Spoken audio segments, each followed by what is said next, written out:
Alright, we have another deck tech for today. It's more of a budget deck than anything, so if you're kind of hurting on rare and mythic wild cards, it's like a little sneaky deck to kind of get some wins in.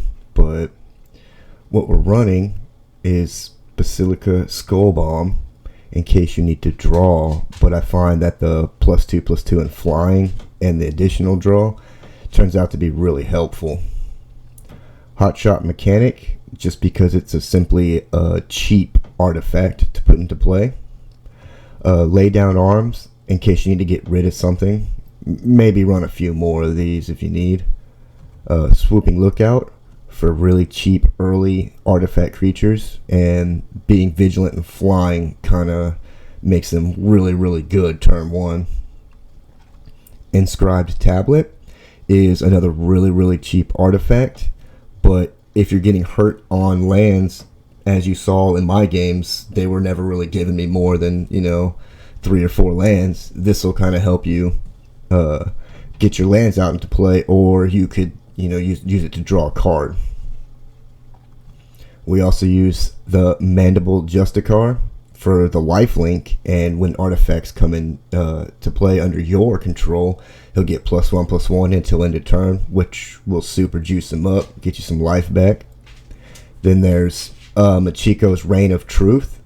The ability is super good with this deck, as everything is artifacts, so you'll get a really big creature and be able to kind of wreck some of the bigger monsters out there. For control, we use Ossification, just in case you need to get rid of something. Works really well.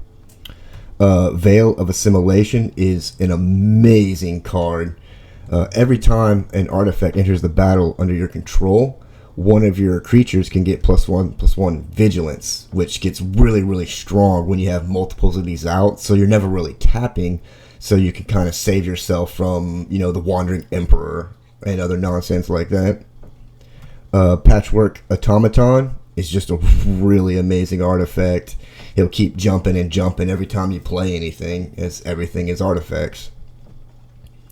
Annex Sentry, I use him as a blocker and a way to get rid of some early stuff, so you can get your creatures through and do some damage early on. And I also use Lauren, Disciple of History, just in case you need to get an artifact back from the graveyard. Maybe they destroyed your Veil of Assimilation, or you want to get back another Skull Bomb. Really good.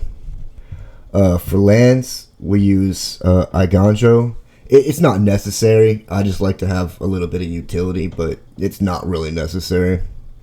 The Fair Basilica, we use this for draw, 2 mana and sack it. Draw a card, really amazing. Same with the Roadside Reliquary, but that's the deck. Very budget friendly, and if you don't use the Iganjo, it's all commons and uncommons. So I hope you enjoyed it, and as always, I'll catch you in the next one.